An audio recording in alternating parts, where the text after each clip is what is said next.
2025년 봄, 서울과 워싱턴 사이에 미묘한 긴장감이 흘렀습니다. 한미 양국이 새로운 원자력 협정을 앞두고 있었기 때문입니다. 그런데 이번 협상은 이전과 달랐습니다. 처음으로 미국이 한국의 핵연료 기술 일부 자율화를 공식적으로 인정할 가능성이 제기된 것이죠. 이 소식이 전해지자 세계 언론은 일제히 이렇게 썼습니다. 한국의 핵기술이 풀리고 있다. 여러분의 생각은 어떠신가요? 여러분의 생각과 의견을 댓글 남겨주세요. 재미있게 시청해주시고 구독과 좋아요, 알림 설정까지 부탁드리며 여러분의 관심과 응원이 영상 제작에 큰 힘이 됩니다. 이제부터 이야기를 시작하겠습니다. 이제 아시아의 핵균형이 흔들릴 수 있다.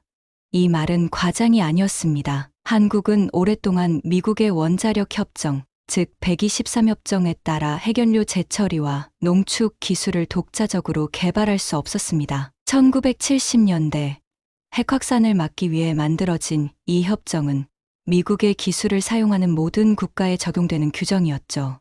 하지만 반세기가 지난 지금 상황은 달라졌습니다. 한국은 더 이상 기술을 배우는 나라가 아니라 세계 5위의 원전 수출국이 되었고 A1400이라 원전 모델로 아랍에미리트, 체코, 폴란드까지 진출했습니다. 그리고 이제 한국은 스스로 묻고 있었습니다. 우린 이미 원전 강국이다. 그런데 왜 아직도 기술의 문을 잠가둬야 하는가? 미국도 알고 있었습니다. 한국의 기술 수준이 이미 자국의 원자력 산업을 위협할 만큼 성장했다는 것을. 하지만 이번 협정에서 미국은 처음으로 그 문을 조금 열기로 했습니다. 바로 핵연료 자립화 단계적 승인.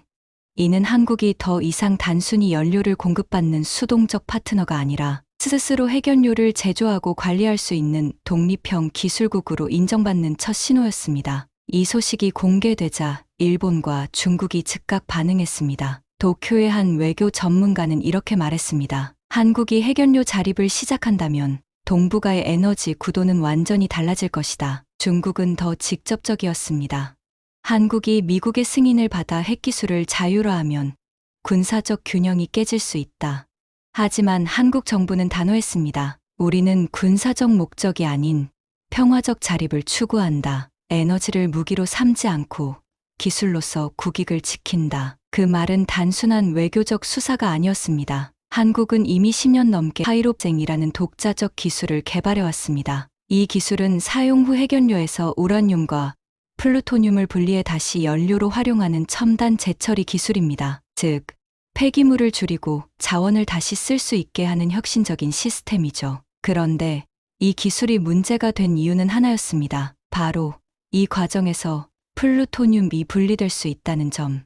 이 물질은 핵무기의 원료가 될 수 있기 때문이었습니다. 그래서 미국은 그동안 한국의 기술 개발을 철저히 제한해왔습니다. 하지만 2025년 워싱턴의 분위기가 달라졌습니다. 미국 내 에너지 위기가 심화되고 러시아와 중국의 핵에너지 시장 독점이 강화되자 미국은 신뢰할 수 있는 기술 파트너를 찾을 필요가 생겼습니다. 그리고 그 파트너로 선택된 나라가 바로 대한민국이었습니다. 한국의 기술력은 이미 검증되어 있었고 무엇보다 국제 규범을 철저히 지키는 투명한 시스템이 있었기 때문입니다. 결국 미국은 제한된 형태로나마 한국의 핵연료 재처리를 승인하기로 했습니다. 이는 1970년 이후 처음 있는 일이었습니다. 세계는 놀랐습니다.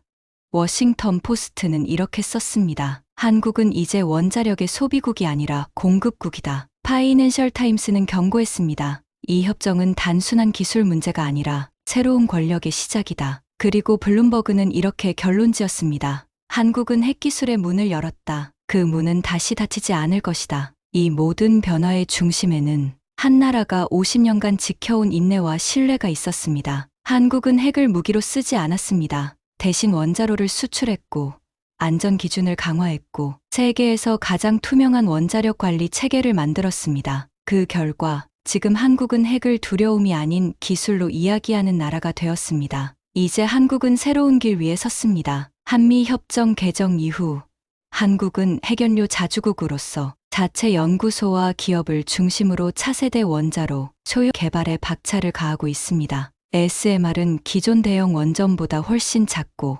안전하며 전 세계가 주목하는 차세대 에너지 솔루션입니다. 그런데 놀라운 건 이 기술의 상당 부분이 이미 한국 기업들의 손에 있다는 사실입니다. 삼성중공업, 두산에너빌리티, 현대건설, 한전기술 등 한국의 산업 생태계가 하나로 연결되며 에너지 독립국의 기반을 다지고 있는 것입니다. 하지만 이 변화가 단지 산업의 문제로만 끝나지는 않았습니다. 정치적으로도 군사적으로도 이건 힘의 균형을 뒤흔드는 신호였습니다. 미국과의 신뢰를 기반으로 한 핵기술 자립은 한국에게 에너지 주권을 넘어 전략적 주도권을 부여했습니다. 즉, 한국은 이제 어느 진영에도 휘둘리지 않고 스스로의 기술로 나라를 지킬 수 있는 지적 자주국이 된 것입니다. 그 결과 일본은 불안해했습니다. 그들 역시 원자력 강국을 자처했지만 정작 국제사회에서 비신뢰 국가라는 꼬리표를 떼지 못했죠. 중국 또한 긴장했습니다. 한국이 미국의 기술 파트너로 자리 잡는 순간 자신들의 영향력이 급격히 약해질 것을 알고 있었기 때문입니다. 그리고 러시아는 조용히 반응했습니다. 한국이 미국의 기술을 넘어서는 날 핵 균형은 깨진다. 하지만 한국은 조용했습니다. 그들은 그 어떤 위협에도 흔들리지 않았습니다. 한국 정부는 이렇게 말했습니다. 우리가 가진 기술은 세상을 위한 것이다. 우린 에너지로 싸우지 않는다. 에너지로 세상을 지킨다. 그 한 문장은 전 세계 과학자와 외교관들에게 깊은 인상을 남겼습니다. 한국은 핵을 권력이 아닌 책임으로 다루는 나라. 그 이미지는 단숨에 세계의 신뢰를 얻었습니다. 이제 한국은 원자력의 새로운 기준이 되었습니다. 단 한 번도 핵무기를 만들지 않았지만 전 세계가 가장 믿는 핵기술의 국가. 2025년 워싱턴의 한 기자는 이렇게 썼습니다. 핵을 통제받던 나라에서 핵을 정의하는 나라로 한국은 그 경계를 넘었다. 그리고 그 순간 한국은 다시 한번 세계의 중심에 섰습니다. 핵기술의 문이 열렸을 때 그 안에 있던 건 야망이 아니라 책임감이었습니다. 그게 바로 대한민국이 세계를 놀라게 한 이유였습니다. 한미 핵기술 협정이 수정된 그날 밤 워싱턴은 조용했지만 세계는 요동쳤습니다. 한국이 미국으로부터 사실상 핵연료 자주권을 인정받았다는 소식이 전해지자 각국 외교 라인은 긴급 회의를 소집했습니다. 워싱턴 포스트는 이건 단순한 기술 협정이 아니라 아시아의 세력 균형을 재편하는 사건이라 분석했습니다. 그만큼 이번 결정은 거대했습니다. 미국이 오랜 동맹국 중 유일하게 한국에게만 핵 기술의 문을 연다는 건 신뢰 이상의 의미였죠. 그건 곧 새로운 시대의 전략적 동맹을 상징하는 신호였습니다. 한국의 외교관들은 그 무게를 잘 알고 있었습니다. 협정이 체결된 직후 외교부는 새벽 회의를 열었습니다. 이건 기술이 아니라 외교다. 우린 세계의 시선을 받게 될 것이다. 이제부터는 진짜 시험이 시작된다. 그 말은 현실이 되었습니다. 첫 번째로 움직인 건 일본이었습니다. 도쿄 외무성은 즉시 긴급 보고서를 내며 이렇게 썼습니다. 한국이 핵연료 자립 기술을 가지면 동북아 핵균형은 무너질 수 있다. 일본 언론들은 연일 헤드라인을 도배했습니다. 한국이 핵을 손에 넣었다. 미국이 왜 한국만 특별 대우하나? 하지만 정작 미국의 반응은 차가웠습니다. 한국은 신뢰할 수 있는 파트너다. 그 한마디로 일본은 더 이상 항의하지 못했습니다. 그러자 중국이 움직였습니다. 베이징은 즉시 한국 대사를 불러 핵기술 자율화가 군사적 의도를 포함하지 않느냐고 따졌습니다. 하지만 한국의 입장은 단호했습니다. 우린 무기를 만들지 않는다. 다만 에너지의 주권을 회복했을 뿐이다. 이 대답은 단호하면서도 완벽했습니다. 중국 언론들은 이 말을 곱씹으며 분석했습니다. 한국은 이제 기술로 외교를 한다. 그 문장이 의미하는 건 단순했습니다. 한국은 더 이상 군사력이나 경제력으로 외교하지 않는다는 것.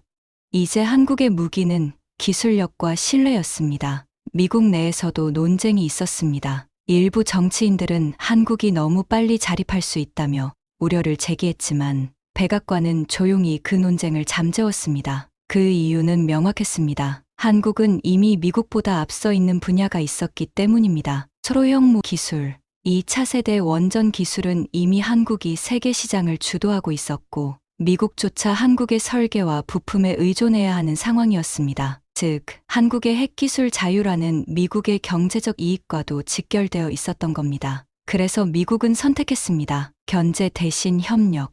그건 동맹을 넘어선 전략적 공존의 선언이었습니다. 그런데 그때부터 전 세계의 물밑 전쟁이 시작되었습니다. 폴란드, 체코, 사우디아라비아, 루마니아 등 차세대 원전 시장을 노리는 나라들이 동시에 한국과의 협력을 요청해 왔습니다. 그들은 말했습니다. 우린 미국의 기술보다 한국의 기술을 믿습니다. 이건 단순한 수출 계약이 아니었습니다. 한국이 사실상 글로벌 에너지 표준국으로 올라섰다는 뜻이었습니다. 그때 일본은 또다시 불안에 떨었습니다. 그들은 1000년대 이후 원전 강국을 자처했지만 후쿠시마 사고 이후 세계의 신뢰를 잃었죠. 반면 한국은 단 한 번의 대형 사고도 없었고 세계 최고 수준의 안전 기준을 지켜왔습니다. 결국 일본 언론조차 이렇게 썼습니다. 한국은 우리가 잃은 신뢰를 얻었다. 중국의 반응은 더 거칠었습니다. 그들은 한국이 기술력을 통해 아시아 에너지 시장을 장악할 것을 두려워했습니다. 그래서 중국은 동북아 원전 동맹을 제안하며 일본, 러시아와의 협력을 시도했지만 실패했습니다. 왜냐하면 이미 다국적 기업들과 유럽 국가들이 한국과 계약을 체결하고 있었기 때문입니다. 그 순간 아시아의 원전 지도는 완전히 바뀌었습니다. 중국 중심에서 한국 중심으로. 한편 러시아는 침묵했습니다. 그들은 말 대신 행동을 택했습니다. 한국의 기술을 견제하기 위해 유럽 일부 국가에 저가 원전 수출을 시도했지만 그 시도는 오래가지 못했습니다. 한국의 AP400 이미 신뢰를 장악하고 있었기 때문이죠.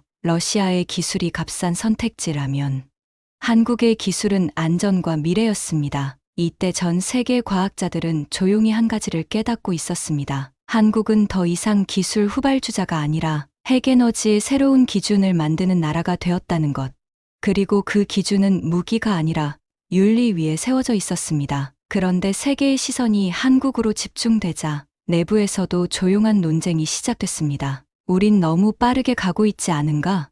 기술이 힘이 되면 그 힘이 우리를 시험할 수도 있다. 이런 우려가 나왔지만 한국의 과학자들은 흔들리지 않았습니다. 그들은 이렇게 답했습니다. 우린 핵을 통제받던 세대가 아니라 핵을 책임지는 세대다. 그 말은 단순한 포부가 아니었습니다. 그건 한국 핵개발 역사 50년의 철학이었습니다. 그리고 2025년 하반기 놀라운 일이 벌어졌습니다. 유럽연 한국 정부의 핵윤리협약 공동안을 제안한 것입니다. 이는 한국의 기술력을 기반으로 핵에너지의 안전성과 인류 공동이익을 위한 국제협약을 만들자는 제안이었습니다. 즉, 한국이 기술뿐 아니라 윤리적 기준까지 이끌어가는 나라로 인정받은 것이었습니다. 이 소식은 전 세계를 다시 한번 놀라게 했습니다. CNN은 이렇게 전했습니다. 한국은 핵을 통해 세상을 지배하지 않았다. 대신 세상을 설득했다. 그 문장은 모든 걸 설명했습니다. 한국은 한 번도 핵무기를 만들지 않았지만 이제 세계는 한국을 가장 믿을 수 있는 핵기술 강국으로 바라보고 있었습니다. 이제 미국과 한국의 관계는 더 이상 동맹이 아니었습니다. 그건 파트너십이었습니다. 서로를 통제하거나 의존하는 관계가 아니라 같은 방향을 바라보는 협력의 형태였죠. 한국은 기술로, 미국은 신뢰로 그 둘이 맞물리며 세계 에너지의 새로운 축이 형성되었습니다. 하지만 한국의 결단은 여전히 진행형이었습니다. 한국 정부는 차세대 에너지 전략을 발표하며 이렇게 말했습니다. 우리는 더 이상 기술을 수입하지 않는다. 우리는 기술로 세상을 지킨다. 그 말은 선언이자 경고였습니다. 이제 한국은 핵기술 수입국에서 핵기술 수출국으로 완전히 전환된 첫 아시아 국가가 된 것입니다. 그리고 그날 이후 전 세계의 원전 지도를 펼치면 중심에는 언제나 하나의 이름이 있었습니다. 한국의 기술이 켜놓은 빛은 더 이상 공장에서 끝나지 않았습니다. 그건 인류가 나아갈 방향을 비추는 새로운 등대가 되었습니다. 2026년 제네바 유엔 본부 회의실.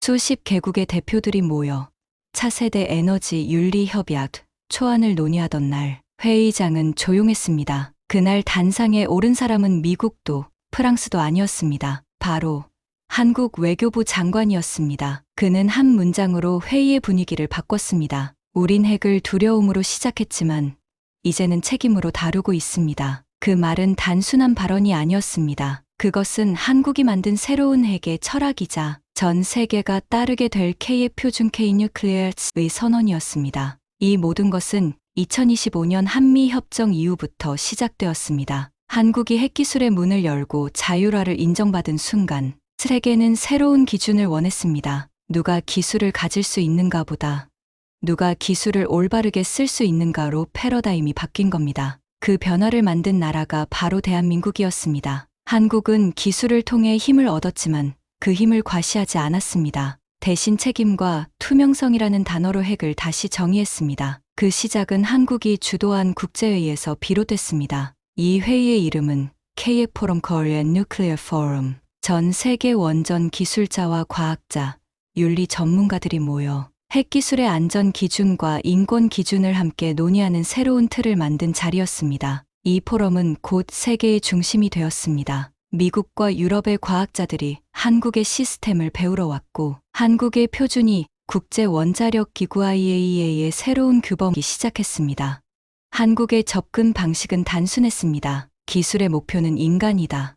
핵기술이 안전을 넘어 인간의 존엄을 지켜야 한다는 원칙이었습니다. 이 철학은 전 세계에서 공감을 얻었습니다. 핵이 오랫동안 위험의 상징이었다면 한국은 그것을 신뢰의 상징으로 바꾼 나라가 된 것입니다. 한국의 과학자들은 세계 곳곳을 다니며 K의 강연과 협력 프로그램을 진행했습니다. 그들은 원자로 설계나 기술 수출보다 더 중요한 일을 했습니다. 핵을 통해 인류의 미래를 어떻게 보호할 것인가에 대해 이야기한 겁니다. 그때 유럽의 한 연구소 소장은 이렇게 말했습니다. 한국은 핵기술을 수출하는 나라가 아니라 핵의 철학을 수출하는 나라다. 그 말은 진실이었습니다.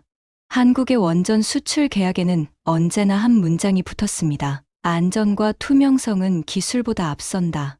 이 원칙은 이제 세계의 공식 규범이 되었습니다. 과거엔 미국과 러시아가 주도하던 핵시장이 이제 한국의 기준으로 움직이기 시작한 겁니다. 특히 중동과 동유럽은 한국의 기술뿐 아니라 그 철학 자체를 받아들였습니다. 사우디아라비아의 한 고위 관료는 기자회견에서 이렇게 말했습니다. 우리는 에너지를 공급받은 것이 아니라 신뢰를 배웠다. 한국의 기술에는 윤리가 있다.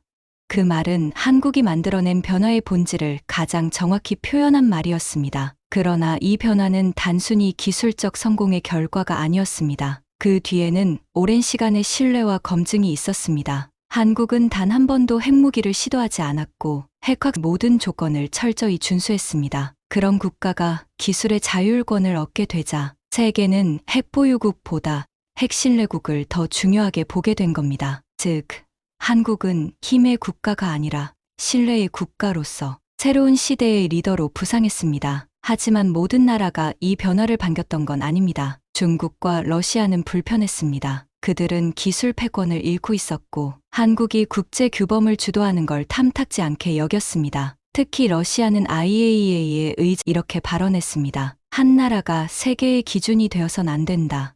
그러자 한국 대표가 조용히 답했습니다. 우린 기준이 된 적이 없습니다. 그저 아무도 지키지 않던 원칙을 지켰을 뿐입니다. 그 말은 회의장을 조용히 만들었습니다. 그날 이후 세계 언론은 이렇게 썼습니다. 한국이 말하는 순간 세상이 고개를 든다. 이제 한국의 원전 기술은 단순한 산업이 아니었습니다. 그건 외교의 도구이자 평화의 언어가 되었습니다. 한국은 핵을 무기가 아닌 대화의 매개체로 만들었습니다. 이 새로운 외교는 전 세계에서 K에 불리며 기존 강대국의 외교 방식을 완전히 바꿔놓았습니다. 그 영향은 놀라웠습니다. 아프리카와 동남아시아 등 개발도상국들이 한국식 KM 모델을 받아들이며 원전과 인권, 환경 기준을 동시에 강화하기 시작했습니다. 즉, 한국의 기술은 단지 에너지를 생산한 것이 아니라 인류의 표준을 만들어낸 겁니다. 이 시점에서 한국 정부는 새로운 선언을 발표했습니다. 한국의 핵기술은 세계의 공공재가 될 것이다.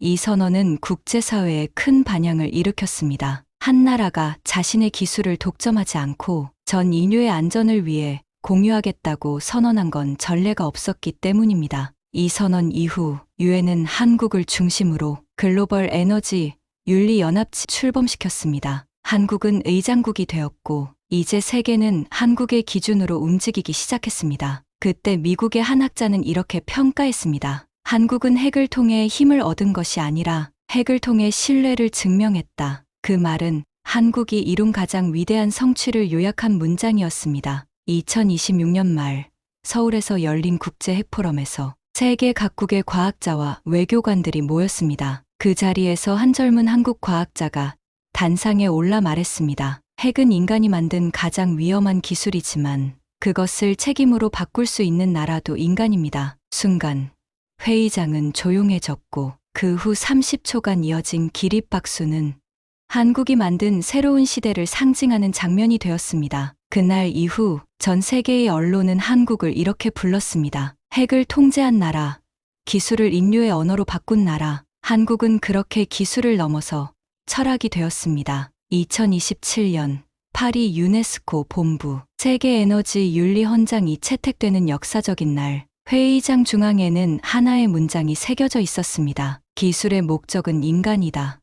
이 문장을 제안한 나라는 미국도 프랑스도 아니었습니다. 바로 대한민국이었습니다. 그날 전 세계 외교관과 과학자들이 박수를 보냈고 유엔 사무총장은 이렇게 말했습니다. 이 헌장은 인류가 기술을 다시 정의한 순간이며 그 중심에는 한국이 있다. 그날 한국은 기술 강국이 아니라 도덕적 리더 국가로 불렸습니다. 불과 10년 전만 해도 핵기술 통제국이었던 나라가 이제 세계의 기준을 만드는 나라로 바뀐 겁니다. 이 변화는 단순한 과학의 진보가 아니었습니다. 그건 한 나라가 기술보다 양심을 택한 선택의 결과였습니다. 모든 것은 2025년 한미 핵협정 수정에서 시작되었습니다. 그때 한국은 핵연료 자율화를 얻었지만 그걸 권력으로 사용하지 않았습니다. 대신 투명성과 책임을 앞세웠죠.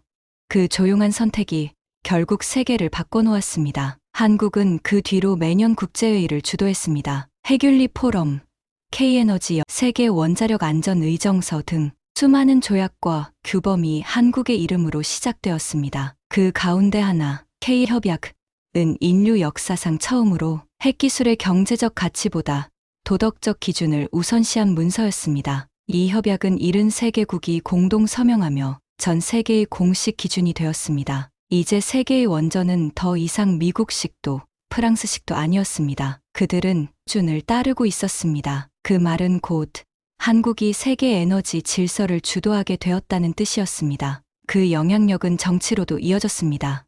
미국은 한국을 핵기술 동맹국으로 지정했고 유럽연합은 한국을 글로벌 에너지 윤리국으로 공식 발표했습니다. 심지어 일본 언론은 이렇게 보도했습니다. 한국은 핵을 무기로 삼지 않았지만 세계를 움직였다. 러시아와 중국도 부정하지 못했습니다. 그들은 알고 있었습니다. 한국이 가진 진짜 힘은 기술이 아니라 신뢰라는 걸. 그 시기 한국은 또 하나의 놀라운 결정을 내립니다. 모든 핵기술의 안전 매뉴얼과 감시 체계를 인류와 공유한다. 그건 기술 독점을 포기하는 선언이었습니다. 그 용기 있는 발표에 세계는 놀랐습니다. 하지만 한국은 이렇게 말했습니다. 핵은 지식이 아니라 책임이다. 책임은 나눌수록 강해진다. 그 한 문장은 21세기 에너지 역사에 남은 명언이 되었습니다. 이 선언 이후 한국의 대학과 연구소에는 세계 각국의 젊은 과학자들이 몰려들었습니다. 그들은 기술을 배우기 위해서가 아니라 한국식 철학을 배우기 위해 찾아왔습니다. 서울대, 카이스트, 포항공대, 한양대 캠퍼스에서는 매일 다른 언어로 강의가 진행되었습니다. 그곳에서 한국의 교수들은 이렇게 말했습니다. 기술은 사람을 지키기 위한 도구입니다. 그 도구를 위해 사람이 희생되어선 안 됩니다. 그 말은 학생들의 마음속에 깊이 새겨졌고 그들은 다시 각자의 나라로 돌아가 한국에서 배운 철학을 전하기 시작했습니다. 이제 세계는 핵의 경쟁이 아닌 핵의 책임을 이야기하고 있습니다. 한국이 만든 패러다임은 단순히 외교를 바꾼 것이 아니라 인류의 의식을 바꿔놓았습니다. 그 변화를 상징하는 사건이 있었습니다. 아프리카의 한 나라에서 대형 정전 사태가 발생했을 때 한국은 군함 대신 원전 기술자들을 파견했습니다. 그들은 전기를 복구시켰고 그 나라의 대통령은 한국 대사에게 이렇게 말했습니다. 당신들의 기술은 우리를 살렸습니다. 당신들의 정신은 우리를 깨웠습니다. 그 말은 전 세계 언론의 헤드라인이 되었고 한국의 원전 수출 계약보다 훨씬 큰 영향력을 남겼습니다. 2027년 뉴욕타임즈는 이렇게 평가했습니다. 한국은 핵을 가장 인간적으로 사용한 나라다. 그들은 기술로 지배하지 않고 기술로 교감했다.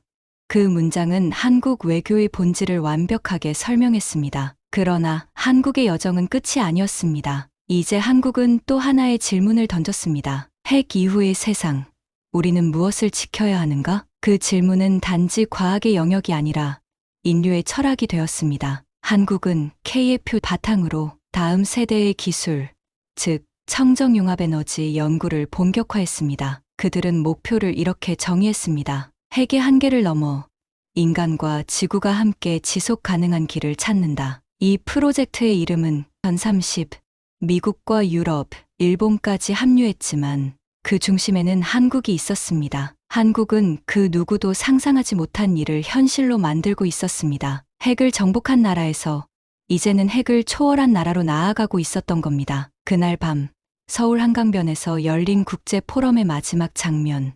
수많은 외국 과학자들과 외교관들이 조용히 일어나 한 문장을 따라 읽었습니다. 기술은 힘이 아니다. 기술은 약속이다. 그 문장은 스크린에 천천히 떠올랐고 그 밑에는 태극기가 빛나고 있었습니다. 한국은 그날 세상에 증명했습니다. 힘이 아니라 책임으로도 세계를 이끌 수 있다는 것을. 핵을 두려움의 언어에서 희망의 언어로 바꾼 유일한 나라. 그 이름은 대한민국이었습니다. 그 후 세계 각국의 지도자들은 한국을 새로운 기준으로 언급하기 시작했습니다. 대한민국처럼. 그 말은 이제 외교적 찬사가 아니라 윤리적 기준이자 미래의 방향이 되었습니다. 그리고 사람들은 이렇게 회상했습니다. 그 모든 변화는 단 한 가지 선택에서 시작되었다. 핵을 이익이 아닌 양심으로 다루겠다는 선택. 그 결단이 인류의 미래를 바꾸어 놓았습니다. 이제 세계는 압니다. 진정한 강국이란 군사력이나 경제력이 아니라 인류의 기준을 세울 수 있는 나라라는 것을. 그리고 그 기준을 세운 나라는 바로 대한민국입니다.